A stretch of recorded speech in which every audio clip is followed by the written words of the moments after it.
그래서 오늘 제가 말씀드리고 싶은 것 중 하나가 글로벌은 더 이상 선택이 아니다. 글로벌이 선택이 아니라는 것은 무엇이냐면은 세계의 여러 가지 가치관, 새로운 음식, 새로운 사람, 새로운 물건, 새로운 디자인, 새로운 상품을 보면은 우와, 신기하다, 배워보고 싶다 라는 느낌이 들게 만들어서 학교에서 내보내신 부모님은 그닥 걱정하실 건 없는 것 같아요. 근데 아이들이 어떤 틀에 갇혀가지고 옛날에 우리가 모범생이라고 하던 아이들이 유학 가면 다 깨져. 모범생으로 자란 아이들처럼 이 넓은 세상에 갑자기 풀어놨을 때 이제부터 어떡하지? 라고 겁을 먹는 아이라면 저 같으면 오히려 그거에 대해서 성적보다 더 심각한 걱정을 할 것 같아요. 우리나라 학생과 미국 학생들이 똑같은 일을 했을 때 성공을 할 수 있는 가능성이 수십 배 차이가 나는데 그 수십 배 차이가 나는 이유, 가장 간단한 이유는 단지 그 사람이 그 아이디어를 한국말로 공유했을 때 볼 수 있는 사람의 숫자와 그 똑같은 생각을 영어로 공유했을 때 볼 수 있는 사람의 숫자가 좀 이런 차이가 있어요. 이런 차이가, 심각한 차이가 있어요. 그 얘기하는 건 뭐냐면은 자꾸 사람을 성공하게 하는 것은 자꾸 뭔가 새로운 것을 찾아서 밖으로 나가려고 하는 성향이라는 거예요. 내가 가지고 있는 것만 가지고 있다. 특히 한국은 나라가 작기 때문에 내가 가지고 있는 거, 내가 가르쳐 준 거, 내가 가르친 것만 똑바로 배우겠다는 생각을 가지고 대학을 졸업해서 내가 배운 대로 살겠다라고 하면은 이 안에 갇히게 되는 거죠. 근데 내가 영어를 갖다가 배우는데 내가 영어를 배우는 이유가 한국에서 토익 시험을 잘 봐가지고 우리나라에서 취직 잘하겠다라고 생각하는 아이는 이 안에 갇혀요. 내가 토플 시험 잘 봐가지고 한국 안에서 좋은 대학교 들어간 게 목표다라고 생각하는 사람은 이 안에 갇혀요. 그런데 나는 오히려 미국 드라마나 미국 영화나 팝송을 즐기면서 미국 사람들이 스스로의 감성을 어떻게 표현하고 어떤 표현을 즐기는지를 갖다가 배워서 나중에 내가 어떤 말을 하거나 내가 어떤 이상한 물건을 만들었을 때 이걸 갖다가 상대편이 알아들을 수 있게 세계 사람들이 이 빨간색에 있는 이 고객들이 공감할 수 있도록 표현을 하는 게 목적이다라고 영어를 배우면 그 친구가 토익 점수가 당장은 안 좋을 수도 있지만 나중에 그 상품을 팔게 됐을 때 이 안에서는 살 사람이 한 명도 없고 여기 나갔을 때는 수백만 명의 고객이 있을 수도 있어요. 근데 그것은 어머니들이 지금부터 영어를 가르칠 때 이 영어를 왜 가르치는지를 어떻게 프레임하느냐에 달려있다는 게 제가 오늘 하고 싶은 말이에요. 그러면은 21세기에 생존하기 적합한 사람이란 건 어떤 사람이냐? 거의 대부분의 학생들이 나처럼 10년 후에 내가 어느 나라에 살 줄도 모르고 5년 후에 내가 무슨 일을 하고 있을 줄도 모르고 1년 후에 내가 어떤 사람이랑 같이 일하고 있을지도 모르는 사람을 그런 시대에 사는 사람들을 어떻게 우리가 만들어야 되냐. 제가 운전을 배울 때 운전 선생님이 무슨 말을 했냐면요. 사고를 많이 내는 운전자의 특징이 뭐라고 그러는지 아세요? 고개를 숙이고 운전을 하죠. 고개를 숙이고 운전을 하면은 예를 들어서 운전을 하고 있어요. 고개를 앞 이렇게 보고 운전을 하고 있어요. 짧게 보고. 그런데 갑자기 뭐가 튀어나와요. 그럼 그 튀어나온 게 엄청 크게 보여요. 그래서 여기서 차가 튀어나오면 어머 하고 꺾다가 오른쪽에다 갖다 박아요. 그런데 그래서 처음에 프랑스에 운전학원을 가니까 가르쳤던 게 뭐냐면 저는 프랑스 교육을 굉장히 좋아하는데 이런 것 때문에 등을 이렇게 깔고 눈을 길 끝을 보고 있을 때까지 면허를 안 줘요. 그게 습관이 될 때까지. 왜 그러냐면 길 끝을 보고 있는 사람은 갑자기 어떤 차가 끼어들어오잖아요. 그러면 그냥 노견으로 피해서 그냥 가요. 왜냐면은 자기가 먼 데를 보고 있기 때문에. 어머니들도 오늘 제가 이 얘기를 다 해주는 이유는 뭐냐면 그것 때문에 그래요. 먼 데를 보라는 거예요. 가까운 데를 보고 있으면 당장 다음 중간고사, 다음 기말고사, 다음 모의고사, 지금 수능, 이번 토익 이렇게 보고 있으면 하나하나가 너무 고통스러워 견디기가. 그죠? 자기 주도 학습법 다 알겠어. 그래 뭐 길게 보는데 당장 얘 성적이 1등이었다가 갑자기 7등으로 미끄러졌다 그러면 이렇게 되는 거죠. 그죠? 근데 그게 뭐냐면 짧게 보고 있다는 거예요. 운전할 때 이렇게 쳐다보고 있으면은 조그만 차가 불쑥 뛰어나도 어우 깜짝이야 하고 도는 것처럼 그렇게 하면 안 된다는 거예요. 멀게 보면은 길 끝을 보고 있으면 중간에 툭툭툭 차가 치고 들어오면 그냥 슉슉슉 이러고 간단 말이죠. 스키도 마찬가지예요. 스키 잘 못하는 사람들 특징이 뭐냐면은 스키 앞끝을 보고 있어요. 그러다가 갑자기 나무가 나무 벌써 늦었어. 왜냐면 나무를 봤을 때는 벌써 바로 앞에 있었거든. 근데 자신 있게 고개를 딱 들고 타는 사람은 저 앞에부터 나무가 보이니까 여기서 사실 10도까지 꺾을 필요도 없고 1도만 꺾어도 나무를 피해갈 수가 있다는 거를 미리 알 수가 있잖아요. 똑같은 거라는 거예요.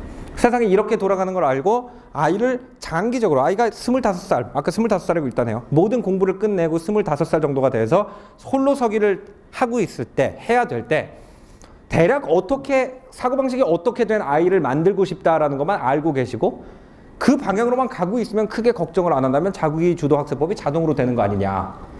그래서 이제 보면 가장 기반이 되는 거, 특히 초등학교, 중학교 때 길러야 되는 게 저는 이 두 가지라고 생각해요. 자발적인 삶의 태도. 왜? 방송국에 가면은 PD님이 이렇게 말하라고 시키지만 유튜브 비디오 만들 때는 아무도 안 시키니까. 그죠? 대기업에 취직해가지고 부장, 사장 올라갈 수 있던 시절에는 회사에서 시키는 대로 하면 되지만 벤처기업을 만들어가지고 대기업에 인수를 시켜야만 임원이 될 수 있는 사회에서는 아무도 안 시키니까. 안 시켜도 해야 되는 태도를 만드는 것이 가장 중요하다. 그것이 제가 어머니한테 받은 가장 큰 유산이라고 생각해요. 안 시켜도 할 수 있는 능력. 왜? 안 계셨으니까. 그 다음에 새로운 것에 대한 용기. 새로운 것에 대한 용기는 저 같은 경우에는 어떻게 생긴 것 같냐면 워낙 이사를 많이 다녀서 그런 것 같아요. 어머니가 이제 일을 하시다 보니까 그 당시엔 남녀차별이 심하던 시대였어요. 어머니 아버지가 사내 커플이란 걸 발견한 회사에서 둘을 떼어놓으려고 어머니를 지방으로 엄청나게 돌렸어. 그래가지고 이 동네에서 2년, 저 동네에서 3년 이렇게 살다 보니까 새로운 것에 대한 용기. 그죠? 요 두 가지가 일단 갖춰지면은 일단 지 밥벌이는 한다요. 그죠? 그럼 거기다가 이제 우리가 교육적인 사람, 그러니까 문화인을 만드는 건 요 두 가지인 것 같아요. 첫 번째는 아까 말씀드린 대로 인생에 여러 가지 질문이 있을 수 있죠. 자, 지금 내가 놀고 있는데 무슨 일을 해야 될까? 그럼 거기에 대해서 스스로 답을 만들 수 있는 능력. 근데 이 답을 만들려면 사람은 항상 자기가 결정을 할 때 어떤 정보를 보고 결정을 하잖아요. 그럼 그 정보가, 요즘은 정보가 너무 널려 있단 말이에요. 그죠? 인터넷 들어가면 이상한 말도 안 되는 소리 엄청 들려 있으면 자기가 자기의 논리와 자기의 시각을 가지고 이게 맞는 말인지 틀린 말인지 비평할 수 있는 사고. 이것이 정답을 주면은 이 사고가 안 생겨요. 그러니까 제가 처음에 유럽 가지고 깜짝 놀랐던 게 뭐냐면은 유럽에서 시험 문제가 있어요. 그렇게 다른 거 아니에요. 시험 문제가 있는데 우리는 공부시킬 때 이렇게 시켜요. 문제집을 쫙 풀게 하죠. 그 다음에 이제 퍼센테이지를 내요. 88%를 맞춰서. 그럼 이제 목표가 뭐냐면 88%를 맞추는 아이를 95%를 맞추는 아이로 발전시키는 거예요. 그죠? 그래서 또 100문제를 주고 또 쫙 풀라고 그래요. 그러면 한 번 더 풀어봤으니까 이제 89가 맞춰서 공부 잘하고 있는 거예요. 근데 사실 공부를 잘한다는 건 그게 아니죠. 88점을 맞추고 예를 들어서 100문제에서 12문제를 틀렸다. 근데 그 12문제를 다 같은 이유로 틀렸을 가능성이 굉장히 많아요. 그 같은 이유로 틀렸다는 건 뭐냐면 어떤 거를 연결할 수 있는 능력이 두뇌에 부족하기 때문에 틀렸을 가능성이 굉장히 많다는 거죠. 그 얘기는 뭐냐면은 이 문제를 물어보는 사람이 도대체 뭘 물어보려고 한 거고 내가 알고 있는 것 중에서 뭘 꺼내서 대답해야 되는지 머리에 회로가 없어가지고 틀렸을 가능성이 굉장히 많으면 12문제를 또 풀라고 할 필요가 없죠. 그냥 그 회로만 고치면 되죠. 근데 그 회로가 대체로 뭐냐면은 이 비평적 사고예요. 남이 들은 대로 그냥 뱉어내는 것이 아니라 왜 그런 시험 문제를 내느냐 하면은, 왜 시험 문제라는 걸 내냐 하면은 원래는 답을 알고 아는 답을 쓰라고 그러는 것이 아니라 그 문제를 그 자리에서 풀라는 게 원래 시험의 목적이에요. 깜짝 놀라셨죠? 몰랐죠? 원래 시험은 문제 푸는 능력을 확인하려고 그러는 거예요. 미리 해보고 오라는 게 아니에요. 원래는. 그거는 원래 다 컨닝이에요. 그죠? 원래 시험은 그 사람이 평소에 모르는 문제를 접했을 때 그 모르는 문제를 그 자리에서 풀어내는 능력이 얼마인지를 확인해서 그 수준에 맞는 학교를 보내자고 하는 이유로 만들어졌어요. 그죠? 그 아이가 얼마나 그 시험 문제를 미리 달달달달 풀어봐가지고 자기가 실제로 비판적 사고와 문제를 풀 수 있는 능력과 관계없이 그 답을 알기 때문에 풀어가지고 대학 가라고 만든 것이 아니에요.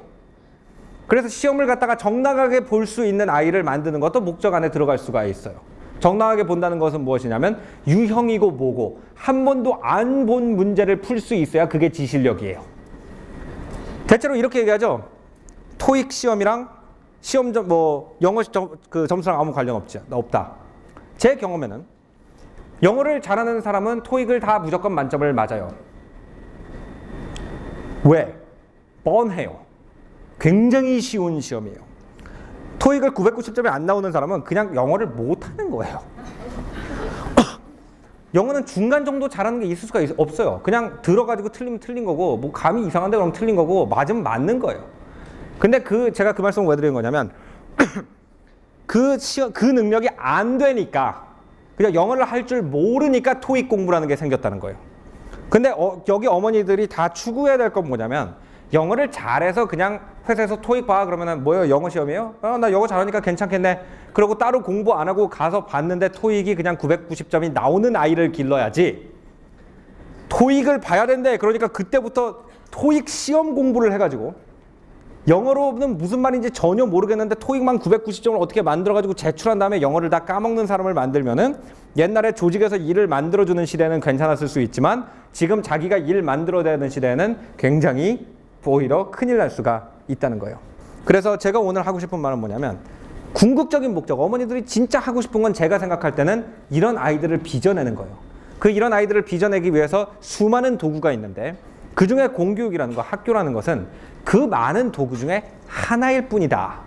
그렇기 때문에 내가 이 아이가 학교를 갈 때 이 아이의 성향이라든지 관심사라든지 이 아이가 가고 싶은 길을 봤을 때 학교에서 최소한 ABCD는 배워가지고 와라라고 말씀을 할 수가 하는 것은 굉장히 좋은데 만약에 아이가 이 학교라는 제도랑 근본적으로 안 맞는데 너 왜 안 맞아? 그거는 똑같은 거예요. 자기 몸에 안 맞는 옷이 있을 수도 있는 거죠. 그러면 너가 학교란 게 안 맞으면은 학교 안에서 다 배울 생각하지 말고 A, B는 학교에서 배우고 C, D는 다른 방법으로 채우자. 이러면서 학교를 갖다가 반찬 골라 먹듯이 좀 이용해라라는 것이 오늘 드리고 싶은 말씀 같아요. 마지막으로 딱 한 문장으로 정리를 하자면 공부도 자기한테 맞는 것만 골라서 하면 된다는 것이 제 생각입니다. 감사합니다.